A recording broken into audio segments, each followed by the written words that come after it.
दोस्तों, आप हमारे वीडियो का टाइटल तो देख ही चुके हैं कि श्री कृष्ण जन्माष्टमी के दिन ले आना ये 5 चीज घर भर जाएगा पैसों से। तो इस वीडियो को ध्यान से देखिए, ध्यान से सुनिए। अगर आपको समझ में नहीं आते तो कमेंट बॉक्स में कमेंट करके पूछ सकते हैं। दोस्तों, भादो माह के कृष्ण पक्ष की रोहिणी नक्षत्र में भगवान श्री कृष्ण जी ने जन्म लिया था। और कहाँ जन्म लिया था? तो मथुरा में जन्म और अष्टमी तिथि को जन्म लिया था। इसलिए जो अष्टमी तिथि है भादो माह की रोहिणी नक्षत्र की, इसको श्री कृष्ण जन्माष्टमी मान करके हम जो भगवान श्री कृष्ण की पूजा करते हैं। तो इस वर्ष 2023 में कृष्ण जन्माष्टमी को लेकर के बहुत से लोग भ्रमित हैं कि कृष्ण जन्माष्टमी कब मनाएं, 6 या फिर 7 सितंबर को कृष्ण जन्माष्टमी है। तो आपको परेशान नहीं होना है, वीडियो में जानते हैं। तो दोस्तों, जो 6 सितंबर दोपहर 3:37 में यह भाद्रपद माह के कृष्ण पक्ष की जो है अष्टमी तिथि शुरू होगा। और अष्टमी तिथि की ही हम सब जो है कृष्ण मनाते हैं।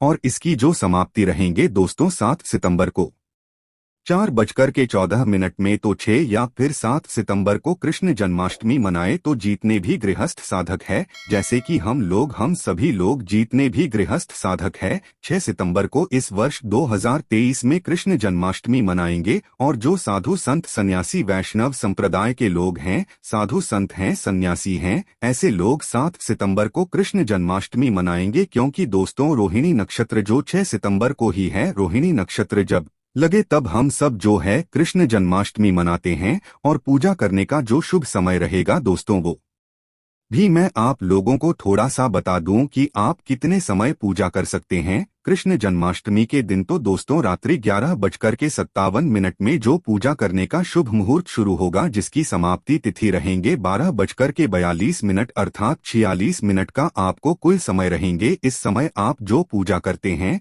भगवान श्री कृष्ण अति शीघ्र प्रसन्न होते हैं। तो ऐसी कौन सी चीज है जिस समय श्री कृष्ण जन्माष्टमी के दिन घर में खरीद करके लाना चाहिए, जिससे हमारे अध्यात्म में उन्नति हो, हमारे घर धन दौलत से परिपूर्ण बने रहे। जिस तरह 13 स्थिति को जो धनतेरस तिथि होता है, उस दिन बहुत सारे चीजों को घर में ला करके रखने से हमारे घर में धन दौलत की बरकत होती है। आपने देखा होगा जो धनतेरस है, इस दिन धनिया का बहुत ही ज्यादा महत्व होता है। धनतेरस तिथि के दिन कोई भी व्यक्ति अपने घर में धनिया खरीद करके लाते हैं और उस धनिया का छिड़काव पूरे घर में करते हैं। ये उस धनिया को पूरे घर में छिड़कने के बाद उसे मिट्टी में डाल करके बोल देते हैं।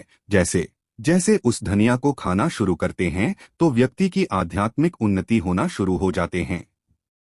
व्यक्ति घर में धन दौलत तेजी से आना शुरू हो जाते हैं। ठीक उसी तरह श्री कृष्ण जन्माष्टमी के दिन भी कुछ ऐसे वस्तु है जिसे घर में ला करके रखा जाता है, घर में ला करके खाए जाते हैं, घर में ला करके भगवान श्री कृष्ण को चढ़ाए जाते हैं। तो आज मैं आप लोगों को 5 ऐसे वस्तु के बारे में बताऊंगा जिससे श्री कृष्ण जन्माष्टमी के दिन कोई भी व्यक्ति ध्यान से श्री कृष्ण जन्माष्टमी के दिन कोई भी व्यक्ति से ला करके भगवान श्री कृष्ण को समर्पित करते हैं। तो ऐसे व्यक्ति के साथ जन्मा की दरिद्रता, ऐसे व्यक्ति की कैसा भी परेशानी, बुरा समय, सारे बुरे समय को, सारे परेशानी को भगवान श्री कृष्ण स्वयं हर लेते हैं। आप भी अगर भगवान श्री कृष्ण को मानते हैं, भगवान श्री कृष्ण के प्रति आपकी आस्था है, तो कमेंट बॉक्स में जय श्री कृष्ण सदा सहाय जरूर लिखना। और हाँ, वीडियो में आगे बढ़ने से पहले अभी तक आपने हमारे वीडियो को लाइक नहीं किया है तो लाइक कर देना। और इस वीडियो को फायदे के लिए पूरा ध्यान से देखना, ध्यान से सुनना कि जो जानकारी बताऊंगा, जानकारी समझ में नहीं आते बाद में चल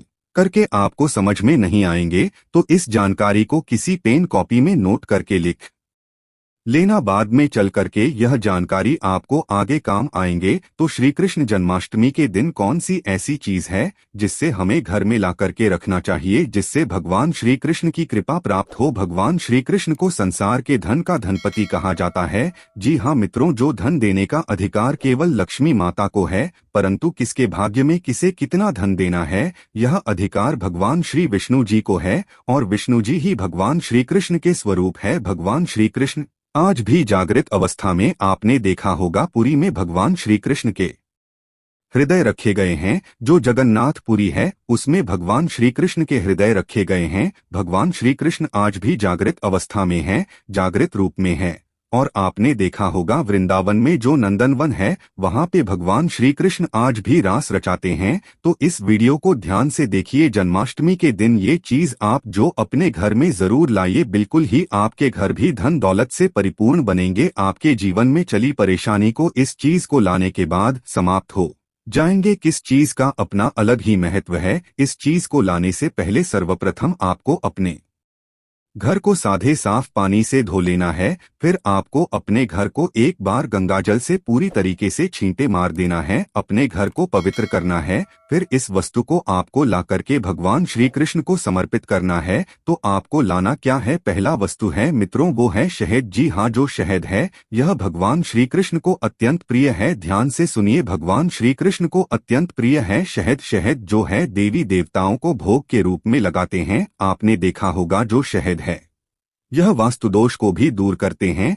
भगवान श्री कृष्ण को वास्तु का जनक समझा जाता है। जहां पर भगवान श्री कृष्ण के बाल अवस्था रूप का मूर्ति रखा जाए, जिसे हम जो है बाल श्री कृष्णा बोल सकते हैं, या फिर एक तरह के छोटा कृष्ण बोल सकते हैं, ये फिर बाल गोपाल बोल सकते हैं। तो जहां पे का मूर्ति हो, इस तरह की मूर्ति को अगर शहद से स्नान करा दिया जाए, ध्यान से सुनिए, इस तरह की मूर्ति को शहद से अगर भगवान को स्नान करा दिया जाए, अभिषेक करा दिया जाए, और इस सेहत को अगर कोई भी व्यक्ति थोड़ा थोड़ा खाना शुरू कर देते हैं, या फिर इस शहादत का छींटा अपने घर में मारते हैं, तो ये घर के वास्तु दोष को समाप्त करते हैं। अगर व्यक्ति की जीवन में किसी भी तरह के दोष लगा हो, उस दोष का भी भगवान श्री कृष्ण निवारण करते हैं, हल करते हैं। उस तरह के दोष से भगवान श्री कृष्ण उसे बचाते हैं। और जहाँ पे ये भगवान श्री कृष्ण को सेहत से नहलाया जाता हो, वह स्थान, वह घर तीर्थों के समान हो जाते हैं, वह घर पवित्र हो जाते हैं। उस घर में साक्षात लक्ष्मी आती है, उस घर में कभी भी अन्न धन की कमी नहीं होती। यह पहला श्री कृष्ण जन्माष्टमी के दिन आप जरूर करना। आपके जीवन में चले परेशानी, आपके जीवन में चले सारे कष्ट दूर हो जाएंगे। दूसरा वस्तु के बारे में बता रहा हूं, तो भगवान श्री कृष्ण को जो दूसरा वस्तु जो है आप चढ़ा सकते हैं। जो वीडियो है यह भगवान श्री कृष्ण को अत्यंत प्रिय है, और यह मां सरस्वती के भी जाए तो प्रिय एक तरह के बाद यंत्र है। तो जो व्यक्ति भगवान श्री कृष्ण को बीड़ा चढ़ाते हैं, ऐसे व्यक्ति की बुद्धि तीव्र हो जाते हैं। ऐसे जो व्यक्ति हैं यह आगे चल करके गुणकारी बनते हैं। ऐसे व्यक्ति एक तरह के गिद्ध संगीत के माध्यम से आगे बढ़ते हैं। ऐसे व्यक्ति राजनेता बनते हैं। तो जो व्यक्ति भगवान श्री कृष्ण को कृष्ण जन्माष्टमी के दिन पीड़ा भेंट करते हैं, ऐसे व्यक्ति की अध्यात्म उन्नति होता है। ऐसे व्यक्ति राजनैतिक बनते हैं। फिर ऐसे व्यक्ति आगे चल करके जो कहा जाए संगीत आगे बढ़ते हैं। तीसरा है मोरपंख। ध्यान से सुनिए, यह जो मोरपंख अगर कृष्ण जन्माष्टमी एक दिन मोरपंख अगर आप ला करके भगवान श्री कृष्ण को समर्पित कर देते हैं, तो मोरपंख को बहुत ही पवित्र समझा जाता है। यह घर में सकारात्मक ऊर्जा को बढ़ाने का काम करते हैं। घर में नकारात्मक ऊर्जा उसे समाप्त कर देते हैं। भगवान श्री कृष्ण अपने मुकुट में स्वयं मोर पंख धारण किए हुए हैं। तो एक काम करना, श्री कृष्ण जन्माष्टमी के दिन मोरपंख जरूर खरीद करके लाना, भगवान श्री को समर्पित करना। इस श्री कृष्ण को समर्पित करने के बाद इस मोरपंख को आपको अपनी तिजोरी में रख लेना है। तो यह आपके घर में धन दौलत की बरकत कराएंगे। अगर मोरपंख को सादे पानी से नहला करके अगर इस पानी का छींटा आप घर में मारेंगे, तो आपके घर के जितने भी वास्तु दोष है वो समाप्त हो जाएंगे। क्योंकि मोरपंख को वास्तु दोष समाप्त करने वाला कहा जाता है। मोरपंख से जिस घर में मोरपंख का छींटा मारा जाए, यह फिर मोरपंख का पानी का जिस घर में छींटा मारा जाए, स्नान कराया जाए, उस घर में साक्षात लक्ष्मी, उस घर में साक्षात लक्ष्मी आ जाती है। जिस घर में लक्ष्मी आ जाए, जिस घर में भगवान श्री कृष्ण का छोटा सा बाल अवस्था मूर्ति रहे, वह घर बिल्कुल ही अन्न धन से भर जाता है।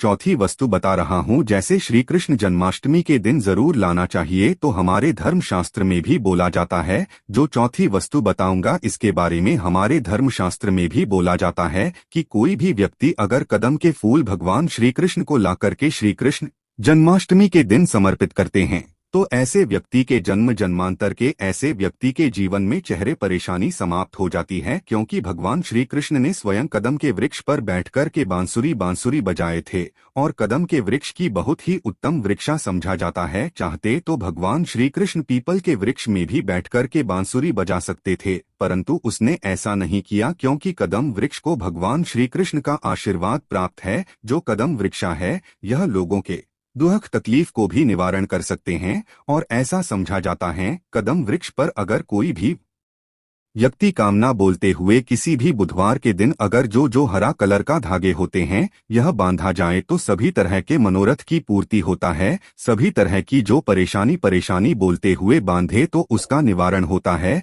तो कृष्ण जन्माष्टमी के दिन आप भी जो है जरूर कदम का फूल लाए और भगवान श्री कृष्ण को समर्पित कर दीजिए। अंतिम वस्तु के बारे में बता रहा हूँ, ये अंतिम वस्तु नहीं स्वयं भगवान श्री कृष्ण का ही स्वरूप है। तो आप जो है अगर आपके घर में बाल गोपाल नहीं है तो आप जो है कृष्ण जन्माष्टमी भगवान श्री कृष्ण के बाल स्वरूप बाल गोपाल अपने घर में ला करके जरूर स्थापित करें। जहां पर भगवान श्री कृष्ण के बाल स्वरूप रहते हैं वहां पे समस्त देवी देवता इसके दर्शन करने के लिए आते हैं। आप भगवान श्री कृष्ण के जो बड़े स्वरूप आप जो है बैठाते हैं उनके दर्शन करने के लिए नहीं आते, परंतु अगर आप भगवान श्री कृष्ण के जो छोटे से बाल स्वरूप अपने घर में रह करके इनका पूजा करते हैं, यह बैठा देते हैं, तो समस्त देवी देवता इनके दर्शन करने के लिए आपके घर में आना शुरू कर देते हैं। आपको दिखाई नहीं देंगे, सुख स्वरूप में आते हैं। तो यह जो भगवान श्री कृष्ण के जो मूर्ति कहे जाने वाले बाल स्वरूप है यह लाकर के घर में स्थापित करते हैं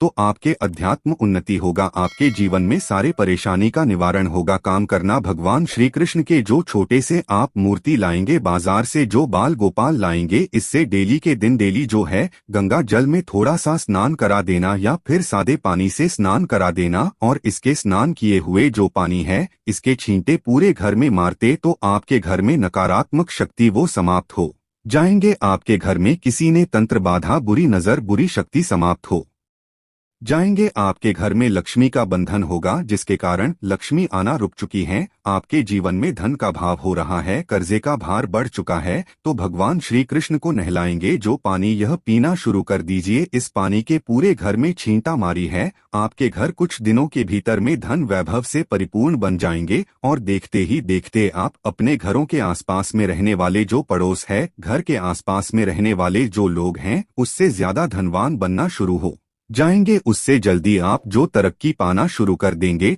तो हमने वीडियो में बताया कि श्री जन्माष्टमी के दिन ये 5 चीजें अपने लाकर के घर में जरूर स्थापित करें। 5 में से 5 चीज नहीं ला पाते तो कोई भी एक चीज ला करके अपने घर में स्थापित करें। इस लक्ष्मी की कृपा प्राप्त होगा, भगवान श्री कृष्ण की कृपा प्राप्त होगा और देखते ही देखते आपके घर जो धन दौलत से परिपूर्ण बन जाएंगे। आपके घर में किसी भी वस्तु का अभाव नहीं होगा। वीडियो समाप्त करने से पहले कमेंट बॉक्स में जय श्री कृष्ण सदा सहाय करें जरूर लिखे हैं। तो यह जानकारी कैसा लगेगा हमें जरूर बताना। मेरे वीडियो को टाइटल में देख ही चुके हैं कि घर में रखे मूर्ति का प्रतिमा आता है दोस्तों, धन्य धन की वृद्धि आता है, सौभाग्य। जी हाँ मित्रों, हम सजावट के लिए अपने घर में बहुत सारे मूर्ति रखते हैं परंतु इनके बारे में हमें पता नहीं होता। सजावट के लिए हम बहुत सारी चीजों को रखते हैं, वस्तुओं को रखते हैं घर में, परंतु दोस्तों कुछ ऐसी मूर्तियां होती है जिससे वास्तुशास्त्र में बेहद ही शुभकारी समझा गया। मूर्ति को रखने से घर में धन की वृद्धि होती है, सौभाग्य की वृद्धि होती है। घर में अगर किसी भी तरह की नकारात्मक ऊर्जा उसका नाश हो जाता है। तो अगर आप भी अपने घर में चाहते हैं कि धन की वृद्धि हो तो यह मूर्ति जरूर अपने घर में रखना शुरू कर दें। इससे घर में वृद्धि होती है, वास्तु से जुड़े जो भी परेशानियां हैं वो भी दूर हो जाती है। जानकारी बताने से पहले अभी तक चैनल सब्सक्राइब नहीं की है तो चैनल को जरूर सब्सक्राइब जरूर कर लेना, क्योंकि हमारे चैनल का नाम प्राचीन ज्ञान है। हम प्राचीन ज्ञान की जानकारी सिखाते हैं, वास्तु से रिलेटेड जानकारी आप सभी मित्रों को सिखाते हैं। हमारे चैनल का मकसद है सबका भला हो, सबका कल्याण पहला है। दोस्तों के घर में हाथी की मूर्ति जरूर रखा करे। अगर चांदी का ठोस जो बना हुआ हाथी की मूर्ति रखते हैं तो इससे जो है घर में धन की वृद्धि होती है। आपने जरूर देखा होगा महालक्ष्मी जो प्रतिमा रहती है उसके सामने में चांदी हाउस के सामने जो हाथी होता है वो धन की वृद्धि दिखाई देते हैं, धन वर्षा करते हुए बटुए के माध्यम से दिखाई देते हैं। वास्तुशास्त्र के अनुसार दोस्तों हाथी को ऐश्वर्य का प्रतीक समझा जाता है और ज्योतिष और धार्मिक मान्यता के अनुसार भी हाथी की प्रतिमा रखना बेहद ही शुभकारी समझा जाता है।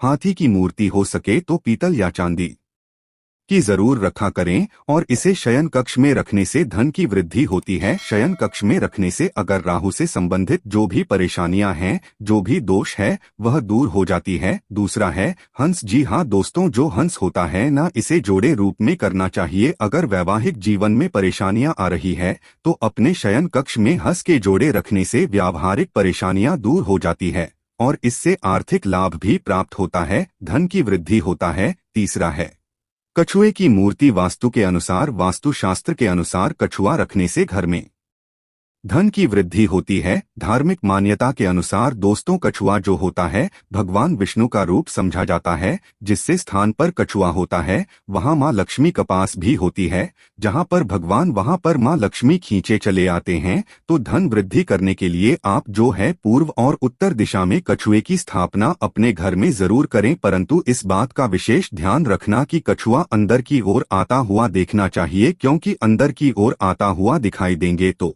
धन वृद्धि होता है। और अगर घर की अब ऐसा रख देते हैं कि बाहर की ओर जाते हो तो इसे धन की वृद्धि नहीं बल्कि धन की नाश भी हो सकती है। तो कछुआ कैसे रखना है कि घर के अंदर की ओर आते हुए होना चाहिए, इससे धन की वृद्धि होता है। इसके बाद दोस्तों चौथे नंबर पर आते हैं। जी हाँ दोस्तों, जो गाय होते हैं ना, हमारे हिंदू धर्म में अति पूजनीय समझा जाता है और वास्तुशास्त्र अनुसार अगर घर पर पीतल की बनी हुई गाय की मूर्ति रखते हैं तो इसे बेहद ही शुभकारी समझा जाता है, क्योंकि गाय में समस्त तरह के देवी देवता होते हैं। अगर पीतल की बनी हुई गाय की मूर्ति को प्रतिदिन स्नान करते हैं तो निश्चित रूप से मां लक्ष्मी खींचे चले आती है, धन की वृद्धि होती है। इसमें किसी भी तरह का संदेह नहीं है। अगर आप भी चाहते हैं दोस्तों धन से समृद्धि से एकदम संपन्न बनना चाहते हैं तो गाय की जरूर मूर्ति रखें और इसे डेली की स्नान करें। भगवान विष्णु की कृपा प्राप्त होती है, कृपा प्राप्त होता है, मां लक्ष्मी की कृपा प्राप्त होना शुरू हो जाती है